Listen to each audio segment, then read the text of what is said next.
Hello friends, कैसे हैं आप लोग। दोस्तों, हमारे यूट्यूब चैनल बागनाथ क्लासेस में आपका बहुत बहुत स्वागत है। दोस्तों, आज मैं आप लोगों को इंग्लिश ग्रामर में टेंस पढ़ाने जा रहा हूं। तो दोस्तों, आप हमारे इस वीडियो के साथ फर्स्ट से लेके लास्ट तक बने रहिएगा। जो नए दोस्त हमारे चैनल से जुड़े हैं वो सब्सक्राइब करना ना भूलें। तो दोस्तों, आइए हम सबसे पहले आज टेंस के बारे में पढ़ते हैं। देखो दोस्तों, टेंस किसे कहते हैं। देखो, टेंस मीन्स होता है काल। काल मीन्स होता है टाइम। टाइम मीन्स समय। ठीक है दोस्तों, देखो टेंस कुछ भी नहीं है। टेंस क्या है? सिर्फ समय का विभाजन है। ठीक है, समय देखो, एक समय वो होता है जो हम अभी वर्तमान में जैसे हम पढ़ रहे हैं, बात समझ रहे हैं। तो ये समय आपका क्या कहलाएगा? वर्तमान समय कहलाएगा। एक समय वो होता है जो बीत चुका होता है, जैसे कल हम लोगों ने क्या किया। ठीक है, वो आप जानते हैं, मैंने क्या किया वो मैं जानता हूं। तो जो बीता हुआ समय होता है दोस्तों, उसको क्या कहते हैं? भूतकाल। बीते हुए समय को क्या कहेंगे? भूतकाल। और एक समय का पार्ट वो होता है दोस्तों जो आने वाला होता है। आने वाला समय क्या कहलाता है? भविष्यकाल कहलाता है। तो दोस्तों, टेंस मैंने आपको बता दिया। समय यानी काल। 3 टाइप्स ऑफ टेंस। अगर how many types of tense, तो आप कहेंगे 3 types of tense. First type, second type and third type. देखो, पहला जो प्रकार है दोस्तों, उसको हम कहते हैं वर्तमान काल। जो समय अभी वर्तमान में चल रहा है, जो समय अभी चल रहा है, वो क्या कहलाता है? वर्तमान काल कहलाता है। बीते हुआ समय जो होता है दोस्तों, जो समय बीत चुका होता है, भूत। ठीक है, तो वो क्या कहलाता है? भूतकाल। भूतकाल। और एक समय ऐसा होता है जो आने वाला है दोस्तों, तो वो क्या कहलाता है? भविष्यकाल। यानी आने वाला जो समय है वो क्या होगा? भविष्य काल। दोस्तों, वर्तमान काल को इंग्लिश में कहते हैं प्रेजेंट टेंस। क्या कहते हैं? Present tense. भूतकाल को इंग्लिश में कहते हैं पास्ट टेंस। और भविष्य काल को इंग्लिश में कहते हैं दोस्तों फ्यूचर टेंस। क्या कहते हैं? फ्यूचर टेंस कहते हैं। देखो दोस्तों, प्रेजेंट टेंस, पास्ट टेंस और फ्यूचर टेंस, इसके बारे में हम मोटा मोटा जानकारी ले लेते हैं। ठीक है दोस्तों, देखो वर्तमान काल जो अभी वर्तमान में चल रहा है, वर्तमान काल की पहचान हम कैसे करते हैं दोस्तों? जब हम किसी सेंटेंस को पढ़ते हैं। सेंटेंस में से क्या होता है? वाक्यों को पढ़ते हैं। जब वाक्यों के अंत में है, हूं, हो, हैं आदि शब्द अगर आते हैं, ठीक है, अगर वाक्यों के अंत में दोस्तों हैं, हूं, हो, हैं, ठीक है, आदि शब्द अगर सेंटेंस के अंत में आते हैं, तो वो क्या होगा? वर्तमान काल होगा। ठीक है, भूतकाल में क्या होगा? जब किसी वाक्य को पढ़ेंगे, उस वाक्य के अंत में या, ये, गा नहीं होगा इसमें, याद रखना, इसमें गा नहीं होगा, इसमें था होगा। था, थी, थे आदि शब्द अगर वाक्यों के अंत में आएंगे दोस्तों, तो वो क्या होगा? पास्ट टेंस होगा। और फ्यूचर टेंस किसे कहेंगे दोस्तों? अगर वाक्यों के अंत में गा, गी, गे आदि शब्द अगर वाक्यों के अंत में आएंगे, तो वो क्या होगा? फ्यूचर टेंस होगा। जैसे मैं कोई सेंटेंस आप लोगों के सामने बोलता हूं दोस्तों, जैसे मैं खाना खाने जा रहा हूं। तो दोस्तों देखो, लास्ट में हुआ आ रहा है, नहीं आ रहा है? या वह बाजार जाती है आ रहा है, नहीं आ रहा है? या मैं आपको इंग्लिश पढ़ाता हूं, तो हूं आ रहा है, नहीं आ रहा है? तो ये क्या है? Present tense. क्योंकि ऐसा समय जो है वर्तमान में चल रहा है, अभी चल रहा है ना ये समय। देखो, भूतकाल का मतलब क्या है? जैसे वह कल स्कूल गई थी। वह कल घूमने गई थी, या वह कल बाजार गया था। या गया भी कहोगे तो या आ रहा है नहीं आ रहा है। वह उसने नहाया, ये या आ रहा है नहीं आ रहा है। तो दोस्तों जब वाक्य के अंत में ये शब्द पाए जाएंगे तो वो भूतकाल होगा। अब भविष्यकाल का मतलब है, जैसे मैं कल स्कूल जाऊंगा, तो गा आ रहा है नहीं आ रहा है। मैं कल पढ़ने जाऊंगा, गा आ रहा है नहीं आ रहा है। मैं कल खाऊंगा, गा आ रहा है। हम जागेश्वर जाएंगे, गे आ रहा है नहीं आ रहा है। तो दोस्तों जहां गा गी गे आदि आएंगे तो वो क्या होगा, भविष्यकाल। हम अगर सारांश रूप में कहते हैं दोस्तों, समरी रूप में, तो हम कह सकते हैं जो समय वर्तमान में चल रहा है उसको वर्तमान काल कहते हैं। बीते हुए समय का जो बोध कराता है उसको हम भूतकाल कहते हैं। जो आने वाले समय के बारे में हमें संकेत देता है दोस्तों, या आने वाला जो समय होता है उसको हम क्या कहते हैं, भविष्यकाल कहते हैं। अब देखो दोस्तों, इतना पढ़ने के बाद हम इनके पार्ट पढ़ेंगे। जैसी टेंस 3 प्रकार के होते हैं, ठीक है। 3 types of tense. At the first is present tense, second past tense, third future tense. ऐसी जो होता है दोस्तों, प्रत्येक टेंस जो है 4 पार्ट में है, ठीक है। प्रत्येक टेंस के 4 पार्ट है, ठीक है। 4 पार्ट्स ऑफ एवरी टेंस, ठीक है दोस्तों। या हम कह सकते हैं 4 टाइप्स ऑफ एवरी टेंस। कौन कौन से, देखो पहला जो टाइप है दोस्तों वो है इनडेफिनिट। क्या है, इनडेफिनिट। दूसरा क्या है, कॉन्टिन्यूअस। दूसरा क्या है, कॉन्टिन्यूअस। तीसरा है दोस्तों परफेक्ट, और चौथा क्या है, परफेक्ट कॉन्टिन्यूअस। Perfect continuous. बात समझ रहे हैं दोस्तों।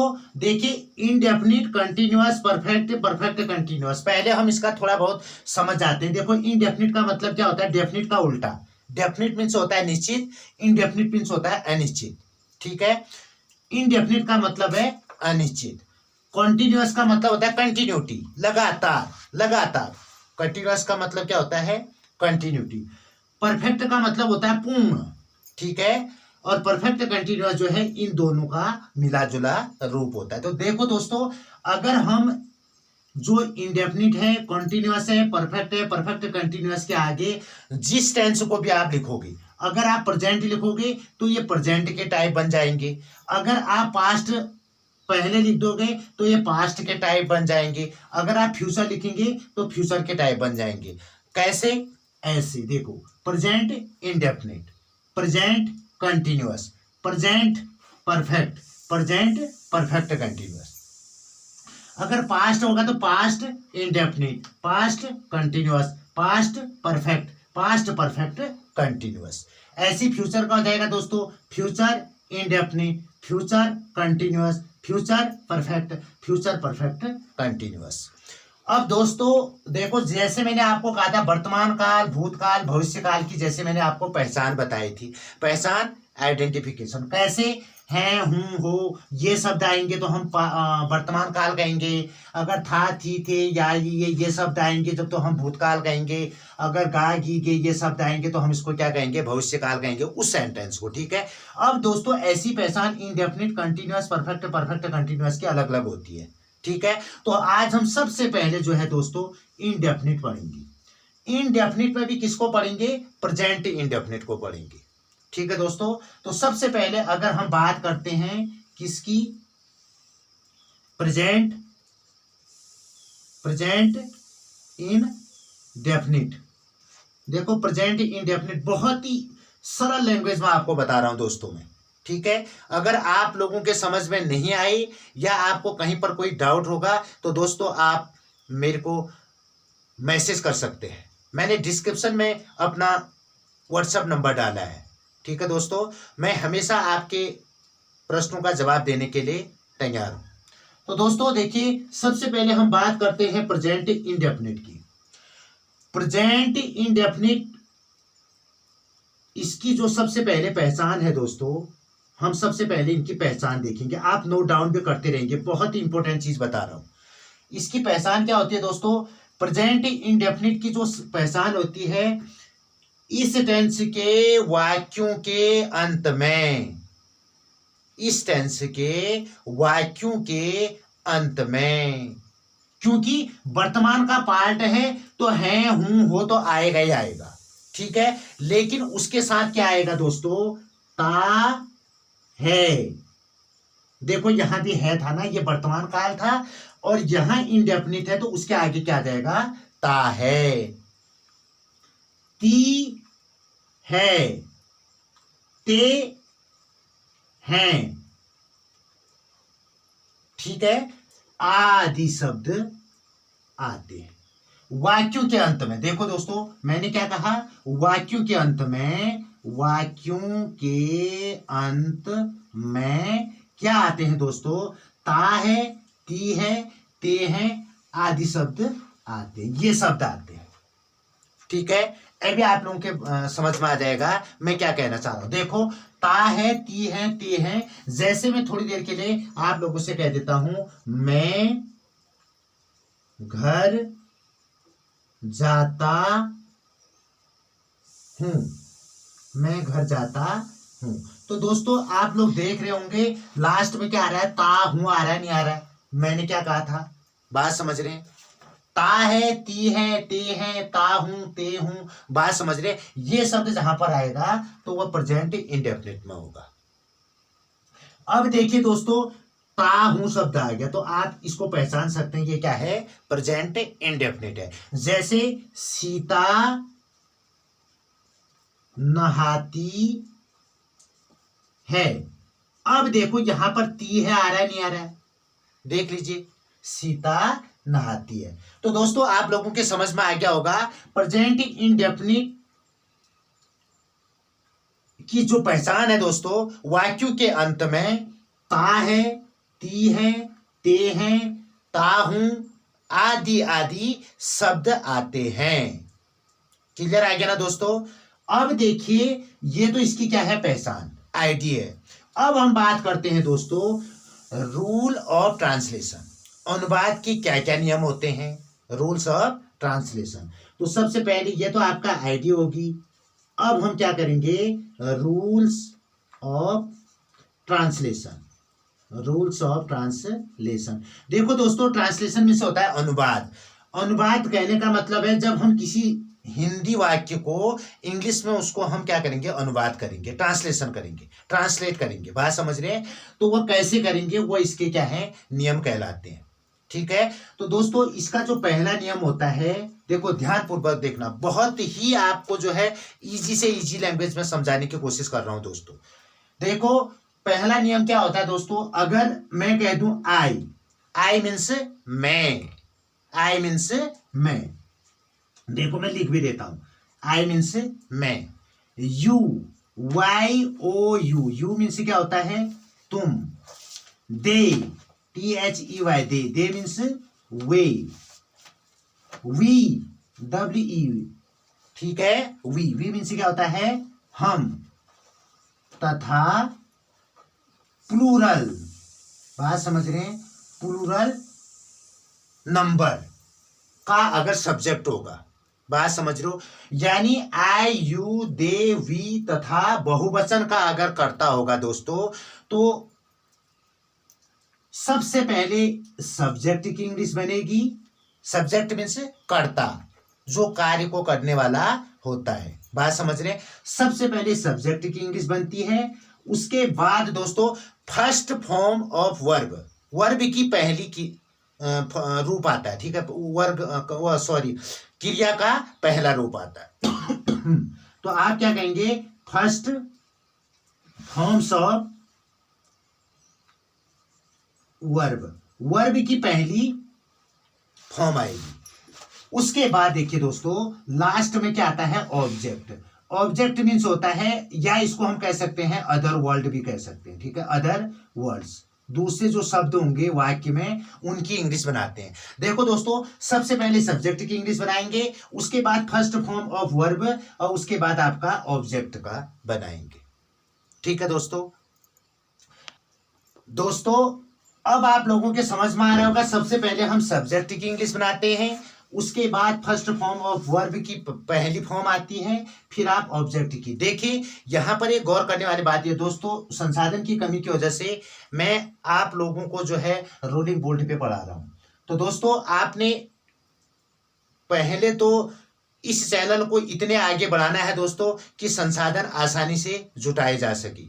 ठीक है, ये जिम्मेदारी आपकी है। मैं आप लोगों को अच्छा से अच्छा पढ़ा सकता हूं दोस्तों, बाकी थोड़ा बहुत सहयोग आपको भी करना पड़ेगा। आप लोग पॉज करके फिर दोबारा भी सुन सकते हैं अगर कहीं पर आपको दिख नहीं रहा है तो। दोस्तों देखो, सबसे पहले subject, first form of verb, उसके बाद आपका क्या आएगा, ऑब्जेक्ट आता है। ये जो प्रक्रिया है दोस्तों, देखो 3 प्रकार के वाक्य में हम ये जो पॉजिटिव सेंटेंस होते हैं, जिसको हम अफर्मेटिव सेंटेंस भी कहते हैं, या उसके लिए एक शब्द और होता है सिंपल सेंटेंस भी होते हैं। ठीक है, जो आपके स्वीकारात्मक वाक्य होते हैं दोस्तों, उनको ट्रांसलेट करने का मैं नियम बता रहा हूं, याद रखना। निगेटिव सेंटेंस, इंट्रोगेटिव सेंटेंस क्या होते हैं उनको मैं धीरे धीरे इसी में आपको बता दूंगा, आप लोगों के समझ में आ जाएगा। दूसरा जो नियम होता है दोस्तों इसमें, अगर ही का मतलब है वह, पुल्लिंग के लिए, मेल के लिए, बात समझ रहे हैं, ही, सी, स्त्रीलिंग। देखो ही और सी मैं यहीं पर बता देता हूं, वह नहाता है। नहाता है से हमें क्या पता चल रहा है दोस्तों, वह नहाता है, पुल्लिंग, पुरुष जाति का बोध हो रहा है। वह नहाती है अगर मैं कह दूंगा तो स्त्री जाति का बोध हो रहा है, तो वहां पर सी आ जाएगा। वह नहाती है में वह की अंग्रेजी सी आ जाएगी, वह नहाता है में वह की अंग्रेजी ही आ जाएगी। क्लियर हो रहा है, he, she, it and name of person. ठीक है, नेम ऑफ पर्सन, किसी भी व्यक्ति का नाम अगर आए दोस्तों तो वह इसके अतिरिक्त सिंगुलर नंबर, सिंगुलर नंबर।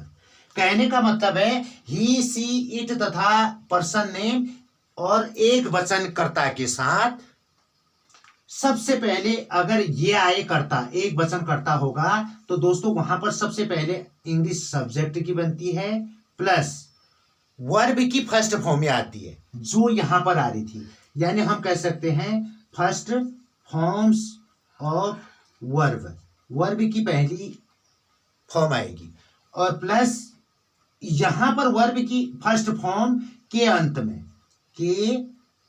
में दोस्तों एस या ई एस जोड़ देते हैं, और प्लस उसके बाद तो वही आता है ऑब्जेक्ट। ऑब्जेक्ट का मतलब है हम कह सकते हैं अदर वर्ड्स भी कह सकते हैं। तो दोस्तों आपकी समझ में आ रहा होगा मैंने क्या कहा, अगर एक वचन करता हूं, ठीक है, ही, सी, इट तथा नेम ऑफ पर्सन, तो वहां पर सबसे पहले हम सब्जेक्ट की इंग्लिश बनाते हैं, उसके बाद first form of verb, verb की जो पहली फॉर्म होती है दोस्तों उसके अंत में एस या एस लगा देते हैं, और लास्ट में हम जो है अदर वर्ड्स की अंग्रेजी बनाते हैं। अब देखो इसको हम समझेंगे अभी और अच्छी तरह से आ जाएगा। दोस्तों जैसे मैंने थोड़ी देर पहले आपसे क्या कहा, 3 प्रकार के वाक्य बताए। देखो एक बताया था मैंने आपको simple sentence. Simple sentence, simple sentence का मतलब है दोस्तों, और अभी बताता हूं निगेटिव। एक होता है निगेटिव सेंटेंस, निगेटिव सेंटेंस, और एक होता है दोस्तों इंट्रोगेटिव सेंटेंस, इंट्रोगेटिव सेंटेंस। तो याद रखना दोस्तों, जहां पर स्वीकारात्मकता होती है, स्वीकारात्मकता का मतलब जैसे मैं खाना खाता हूं, मैं खाना खाता हूं, तो ये क्या हो गया आपका सिंपल सेंटेंस हो गया। अगर निगेटिव सेंटेंस की बात करते हैं, वहां पर उस सेंटेंस के बीच में कहीं ना कहीं पर, मैं बीच तो नहीं कहूंगा, उस सेंटेंस के कहीं ना कहीं पर नहीं शब्द जरूर आता है, तो वो कहलाता है निगेटिव सेंटेंस। ठीक है, और इंट्रोगेटिव सेंटेंस किसे कहते हैं दोस्तों, ऐसे वाक्य जिनके प्रारंभ में या बीच में प्रश्नवाचक शब्द आए। प्रश्नवाचक शब्द बोले तो जैसे क्या मैं खाना खाता हूं, क्या हो गया प्रश्नवाचक शब्द। मैं खाना क्यों खा रहा हूं, तो क्यों क्या हो गया इंट्रोगेटिव वर्ड्स हो गया। ठीक है, मैं बाजार क्यों जा रहा हूं, तो क्यों क्या हो गया दोस्तों प्रश्नवाचक शब्द। तो कहने का मतलब है जब वाक्य में कोई इंट्रोगेटिव वर्ड्स आए तो वह इंट्रोगेटिव सेंटेंस होगा, जब वाक्य में नहीं शब्द आए तो वह निगेटिव सेंटेंस होगा, और ये स्वीकारात्मकता होती है। यहाँ जो है स्वीकारात्मक का मतलब जैसे मैं खाना खाता हूँ। ठीक है दोस्तों, सिंपल टेंस के दो तीन नाम हैं, इसको अफर्मेटिव सेंटेंस भी कहते हैं, इसको पॉजिटिव सेंटेंस भी कहते हैं। हिंदी में इसको सकारात्मक वाक्य कहा जाता है, निगेटिव सेंटेंस को हिंदी में नकारात्मक वाक्य कहा जाता है, इंट्रोगेटिव सेंटेंस को हिंदी में प्रश्नवाचक वाक्य कहा जाता है। तो दोस्तों देखिए, अब हमने रूल्स और ट्रांसलेशन बता दिया आप लोगों को, अब हम ट्रांसलेट कर लेंगे। ठीक है, ट्रांसलेट क्या करेंगे दोस्तों, जैसे कोई सेंटेंस लिख देता हूं मैं आपको छोटे छोटे सेंटेंस बताऊंगा, और उसके बाद आप लोग जो है इंग्लिश में जब बहुत बढ़िया पकड़ हो जाएगी आपको तो और ज्यादा हम ट्रांसलेशन करना सीखेंगे। बहुत ही आसान है दोस्तों। देखिए, जैसे मैंने आपसे कह दिया मैं स्कूल जाता हूं। आज हम सबसे पहले केवल सिंपल सेंटेंस के बारे में सीखेंगे। ठीक है, अगर टाइम लगेगा फिर आपको निगेटिव और इंट्रोगेटिव बताएंगे। अगर वीडियो बड़ी हो जाएगी दोस्तों तो ये निगेटिव वाला फिर दूसरे दिन और इंट्रोगेटिव वाला फिर नेक्स्ट डे में आपको बताया जाएगा। तो दोस्तों देखिए, मैं स्कूल जाता हूं, एक सेंटेंस तो आपका ये हो गया। दूसरा सेंटेंस क्या हो गया दोस्तों, तुम घर जाते हो, तुम घर जाते हो। तीसरा सेंटेंस, रमेश अपना पाठ याद करता है, थोड़ा बड़ा हो गया कोई बात नहीं, बन जाएगा। ठीक है, रमेश अपना पाठ याद करता है। चौथा सेंटेंस दोस्तों, दिया अपना कार्य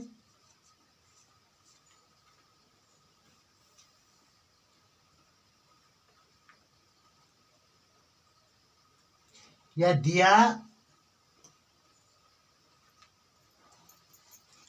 देखो दिया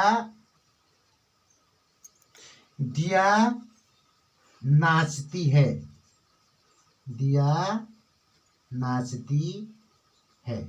देखो दोस्तों, पहले हम ये 4 सेंटेंस बनाएंगे।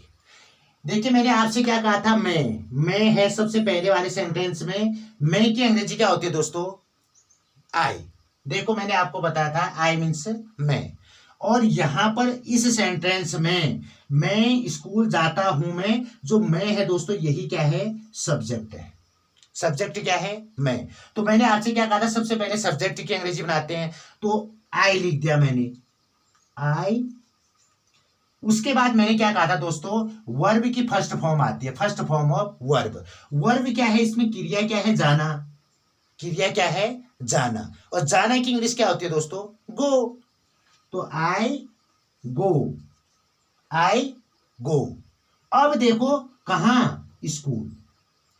ठीक है, मैं कहां जाता हूं, स्कूल जाता हूं, तो आई गो स्कूल। ठीक है दोस्तों, इतना हमने लिख दिया, इसके बीच में टू लगा दोगे तो आई गो टू स्कूल। यही हमारा क्या हो गया दोस्तों, इसकी इंग्लिश होगी।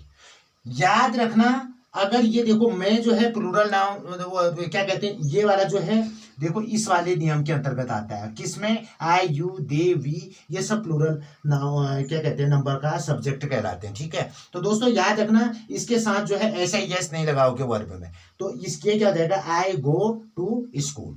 अब देखिए जो नेक्स्ट है दोस्तों, यू, तुम क्या है, यहाँ सब्जेक्ट है, तो तुम की इंग्लिश क्या होती है दोस्तों, यू। ठीक है, तुमको इंग्लिश में क्या कहते हैं, यू। अब देखो यहां पर वर्ब क्या है दोस्तों, जाना है। जाने की अंग्रेजी क्या होती है, गो। यू गो टू कहां, home. You go to home, यानी तुम घर जाते हो की अंग्रेजी क्या हो जाएगी दोस्तों, यू गो टू होम। ठीक है, अब देखिए दोस्तों नेक्स्ट है रमेश। रमेश अपना पाठ याद करता है। देखो रमेश क्या है दोस्तों, सिंगुलर नाउन। बात समझ रहे हैं, देखो मैंने आपसे क्या कहा था, ही सी इट या नेम आए, किसी का नाम आएगा दोस्तों तो वो सिंगुलर नंबर का कर्ता होता है। तो इसके साथ जो है आपको क्या करना पड़ेगा, रमेश तो सब्जेक्ट है, रमेश को इंग्लिश में रमेश ही कहेंगे, ठीक है, रमेश को इंग्लिश में क्या कहोगे, रमेश कहोगे। तो आप क्या कहेंगे, रमेश।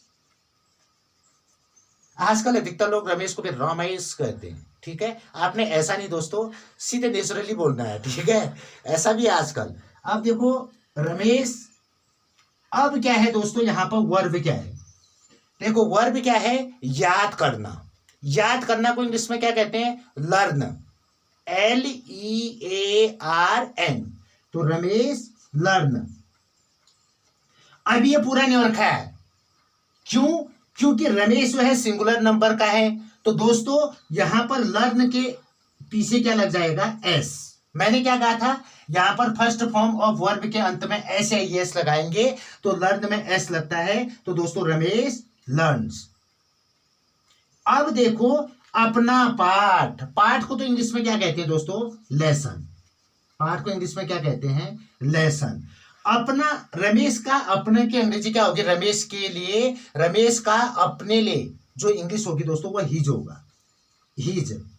कैसे होगा मैं आपको बता देता हूं। देखो दोस्तों ये बहुत इंपॉर्टेंट चीज बता रहा हूं मैं आपको, यूट्यूब में आप सर्च कर लीजिए, हर कोई ये आपको नहीं बताएगा, ठीक है, जो मैं अब बताने जा रहा हूं ये प्लस पॉइंट है आप लोगों के लिए। क्या दोस्तों, आई के साथ हमेशा अपने की जो अंग्रेजी होती है वो माई होती है।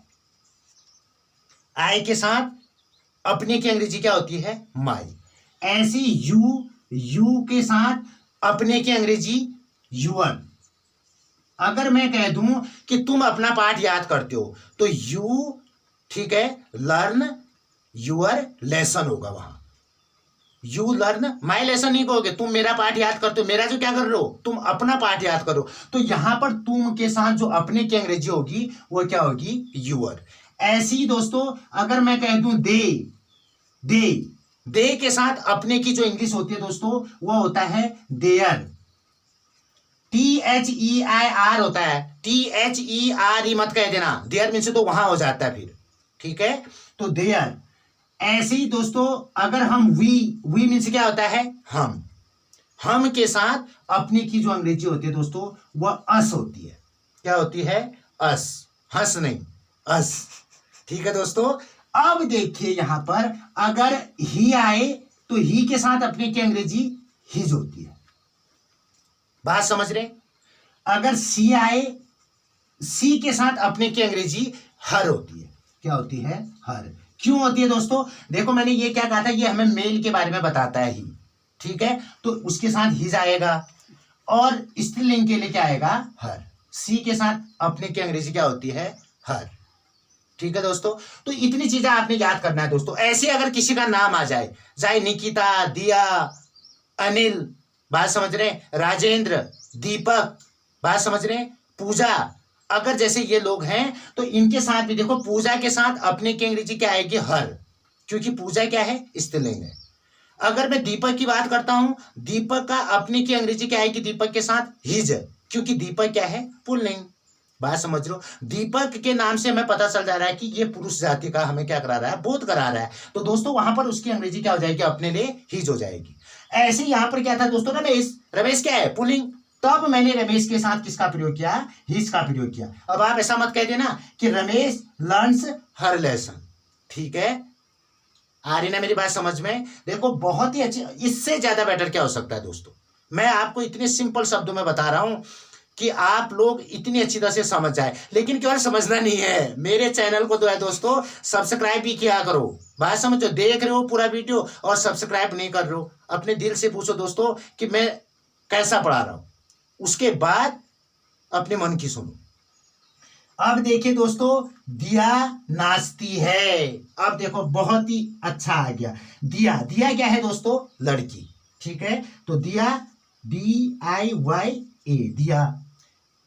अब यहां पर मैंने क्या कहा था, दिया के साथ जो नाम होगा उसके साथ वर्ब की फर्स्ट फॉर्म के अंत में क्या लगेगा, एस या एस लगेगा। अब नाचना को इंग्लिश में मैं ये नहीं कह रहा हूं दिया नाचती है, नहीं कह रहा हूं, दिया नाचती है। तो दिया नाचने की इंग्लिश क्या होती है दोस्तों, डांस, ठीक है, दिया डांस। अब डांस के अंत में क्या लग जाएगा दोस्तों, ES लग जाएगा, तो दिया डांसेस।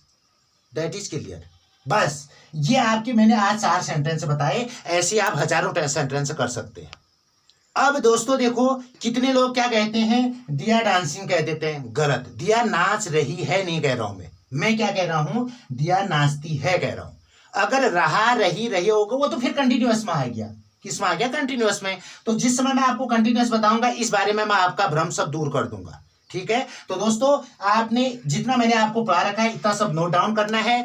और ये वीडियो काफी लंबी हो रही है दोस्तों, तो आपको अगर ये वीडियो बहुत अच्छी लगी, मैं अच्छी तो नहीं कहूंगा, अच्छी से ज्यादा अच्छी लगी होगी, ठीक है दोस्तों। तो अगर बहुत अच्छी लगी सब्सक्राइब करना ना भूलें और बेल आइकन भी दबा दें दोस्तों, जिससे हमारी जो नई नई वीडियो आएगी उसकी जानकारी आप लोगों को मिलती रहे। और दोस्तों आप लोगों को शुरू से लेके अंत तक हमारी इस वीडियो को देखना है, इससे आप लोगों का नॉलेज बढ़ेगा दोस्तों। और मेरा मकसद जो है आप लोगों को बहुत आगे तक ले जाना है, ठीक है दोस्तों। अभी तक मेरी नई नई एंट्री हो रही है यूट्यूब में, मैं जो है दोस्तों बहुत आगे तक जाना चाहता हूं। और मैं आगे कब जा सकता हूं, जब आप सभी लोग मेरे द्वारा बताएगी को अगर पूरी नॉलेज को अगर आप ऑब्टेन करते हैं, गेन करते हैं, और इसके अलावा अपना सहयोग मुझे देंगे। तो दोस्तों मैं आज यहीं पर अपनी इस वीडियो को समाप्त करता हूं, तब तक के लिए धन्यवाद। जय हिंद, जय बागनाथ।